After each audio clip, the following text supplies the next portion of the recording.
Welcome to cyber nexus CCNA day 8। आज का हमारा टॉपिक है स्टैटिक राउटिंग।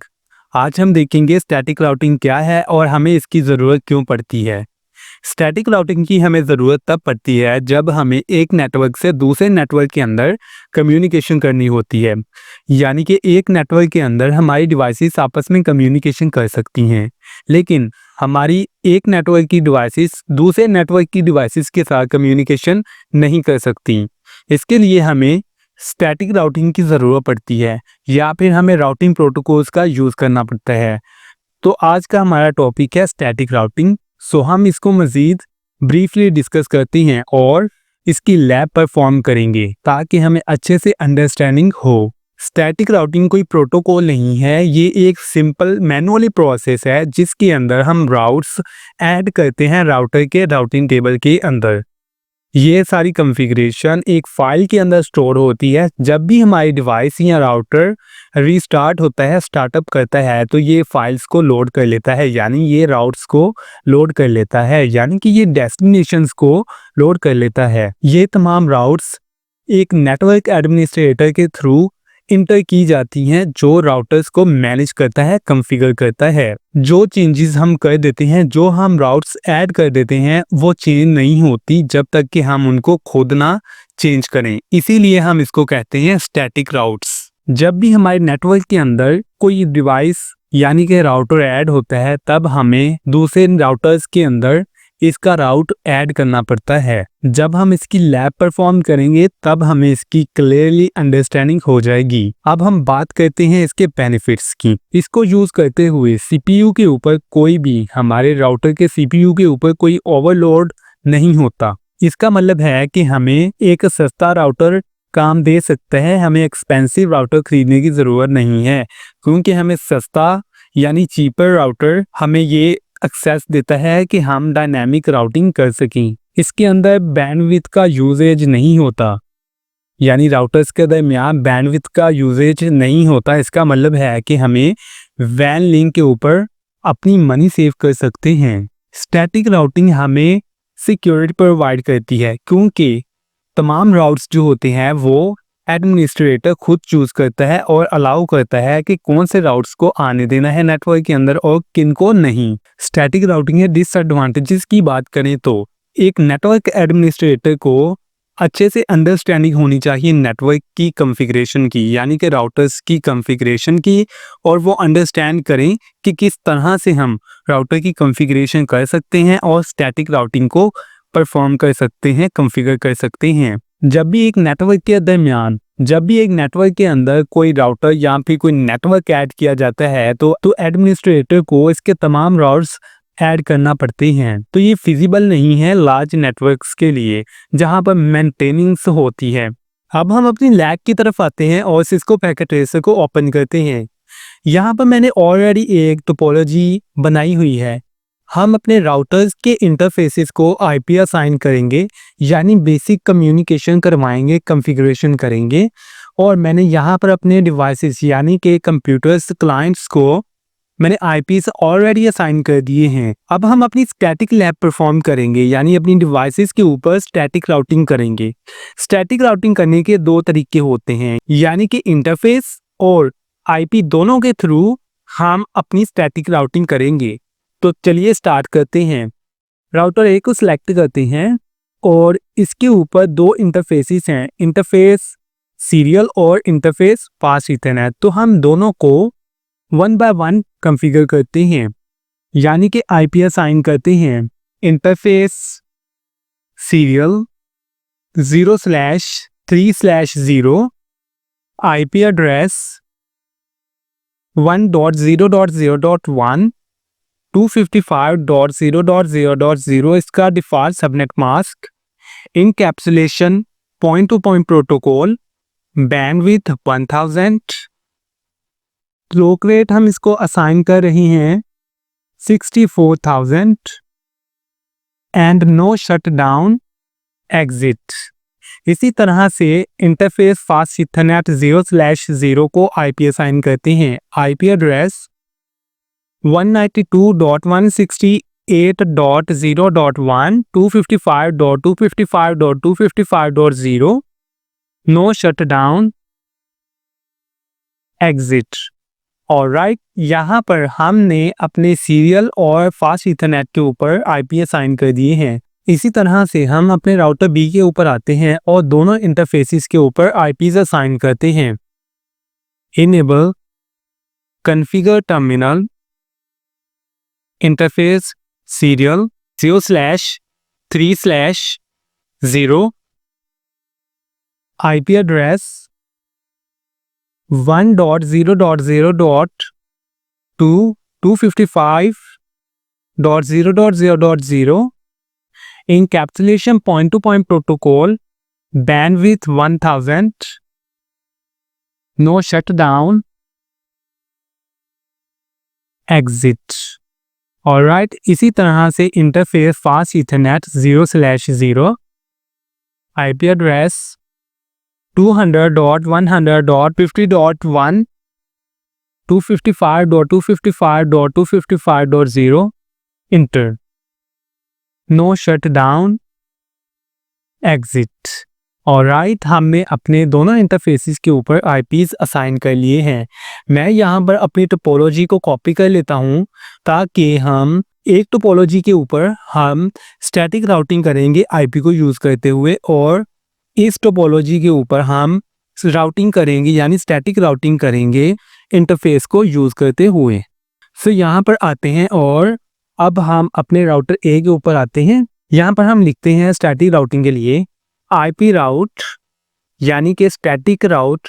आगे हम देते हैं अपना एक नेटवर्क, हम कौन सा नेटवर्क देना चाहते हैं। ठीक है, तो यहाँ पर हम देते हैं, हम अपने राउटर ए के ऊपर हैं और यहाँ पर हम नेटवर्क देंगे ये वाला। यहाँ पर मैं आईपी की बात नहीं कर रहा, यहाँ पर मैं नेटवर्क की बात कर रहा हूँ 200.100.50.0 एंड इसका subnet mask default subnet mask. और यहाँ पर हम इसको कौन सी पाथ देंगे यानी कि हमारा जो ये वाला इंटरफेस है वो किस रास्ते से आ रहा है हमारे राउटर ए के ऊपर। ठीक है, ये वाला हमारे पास एक नेटवर्क है जो ये वाला रास्ता यूज़ कर रहा है अपने राउटर से बाहर, कौन से रास्ते से निकल रहा है, इस वाले रास्ते से। ठीक है, तो ये वाला रास्ता हम ऐड करवा रहे हैं इधर अपने राउटर ए के ऊपर। तो यहाँ पर हम लिखते हैं 1.0.0.2 एंड इंटर। ऑलराइट, हमारा इतना सा काम था, हमने एक छोटी सी कमांड के अंदर अपनी स्टैटिक राउटिंग कर ली।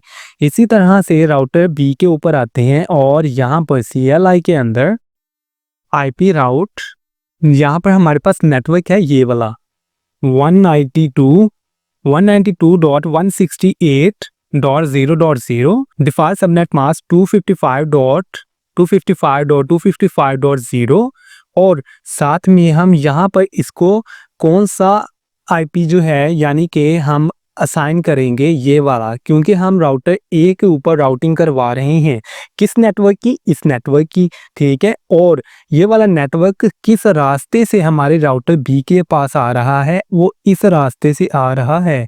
ठीक है, तो ये वाला रास्ता हम देंगे और इधर हम लिखेंगे 1.0.0.1 एंड इंटर। ऑलराइट, और अब मैं यहाँ पर एंड की कमांड यूज़ करता हूँ और यहाँ पर हम वेरीफाई करते हैं।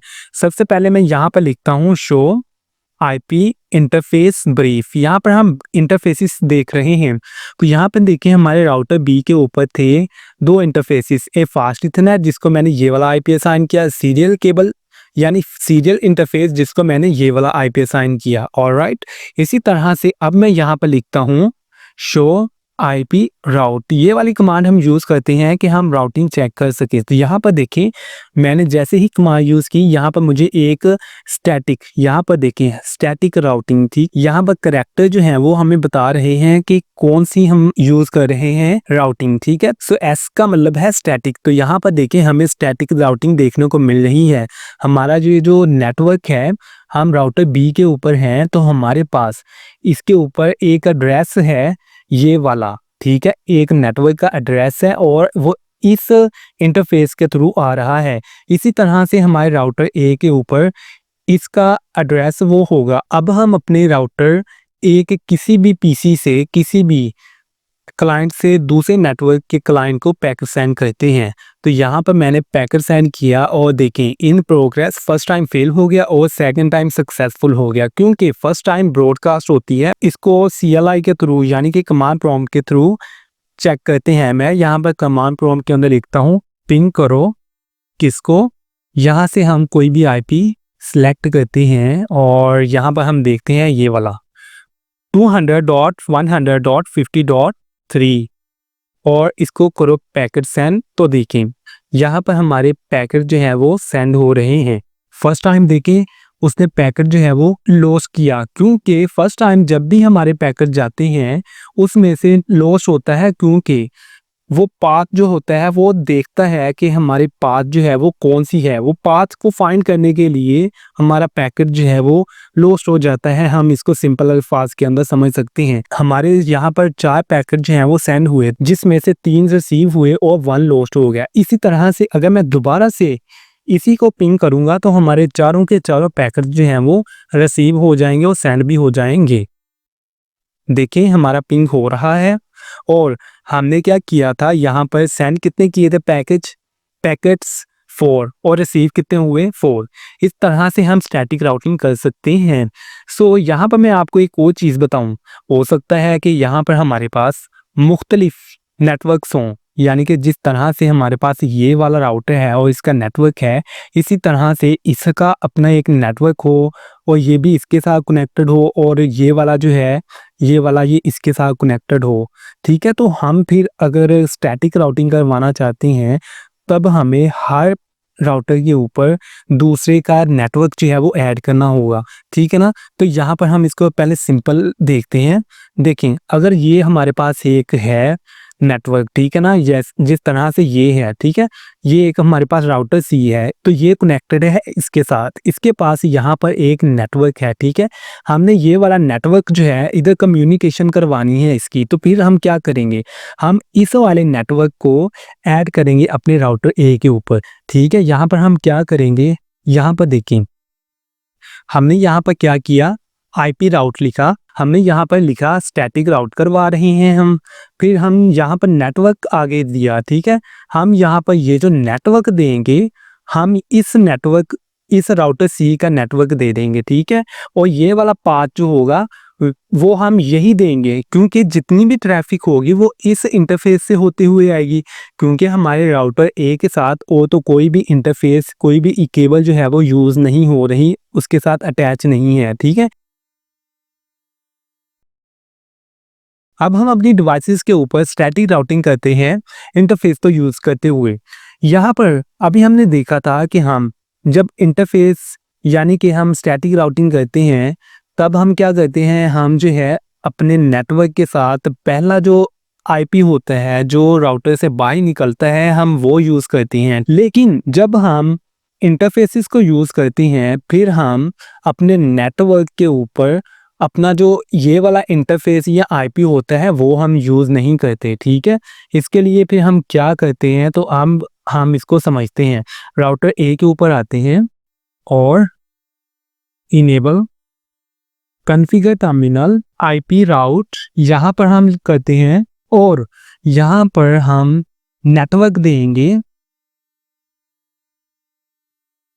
हमारे पास नेटवर्क है ये वाला 200.100.50.1, इसको हम देते हैं 200.100.50.0 एंड 255.255.255.0 एंड यहाँ पर अब हम क्या करेंगे, पहले तो हम इसी का नेटवर्क के इसी IP को यानी कि इसका जो राउटर से बाहर जाता था वो हम IP यूज़ करते थे, लेकिन अब हम कर रहे हैं स्टैटिक इंटरफेस राउटिंग। तो स्टैटिक राउटिंग के अंदर हम अपने जिस राउटर के ऊपर ऐड करवा रहे होते हैं हम उसका सीरियल जो होता है यानी कि उसका जो भी इंटरफेस है वो सिलेक्ट करते हैं, वो ऐड करते हैं। तो यहाँ पर हम करेंगे सीरियल 0/3/0 एंड इंटर। ऑलराइट, सो यहाँ पर हमने ऐड कर दिया। ये हमें इसलिए देखने को मिली क्योंकि हमने यहाँ पर दोनों ही अपने राउटर्स को सीरियल एक ही सेम सीरियल इंटरफेस के साथ कनेक्ट किया है, इसीलिए हमें देखने को मिली। सो इसी तरह से अब हम राउटर B के ऊपर आते हैं और इधर हम एक नेटवर्क ऐड करवाते हैं राउटर ए का। सो यहाँ पर हम लिखते हैं enable configure terminal IP route 192.168.0.0 255.255.255.0 and हमारे पास इस राउटर का इसी का सीरियल जो है यानी सीरियल इंटरफेस वो है 0/3/0। तो हम इसको दे देते हैं सीरियल 0/3/0 एंड इंटर। ऑलराइट, और अब हम करते हैं इसको यहाँ पर एग्जिट। हम इसको वेरीफाई करते हैं। वेरीफाई करने के लिए शो IP राउट, और देखिए यहाँ पर हमने अपनी स्टैटिक राउटिंग जो है वो सक्सेसफुली कॉन्फ़िगर कर ली है। इसको हम चेक करते हैं अपने पैकेट सेंड करके। यहाँ से हम पैकेट सेंड करते हैं, यहाँ से पैकेट सेलेक्ट किया राउटर ए के नेटवर्क से राउटर बी के नेटवर्क को। फर्स्ट टाइम फेल्ड और सेकंड टाइम वो सक्सेसफुल हो गया। आई होप कि आपको इस लैब से अच्छे से स्टैटिक राउटिंग की क्लियरली अंडरस्टैंडिंग हो गई होगी with interface and with default IP। अगर आपको इस वीडियो से कुछ सीखने को मिला और आपको ये वीडियो पसंद आई तो इस वीडियो को लाइक करें और साइबर नेक्सस चैनल को सब्सक्राइब करें। Thanks for watching.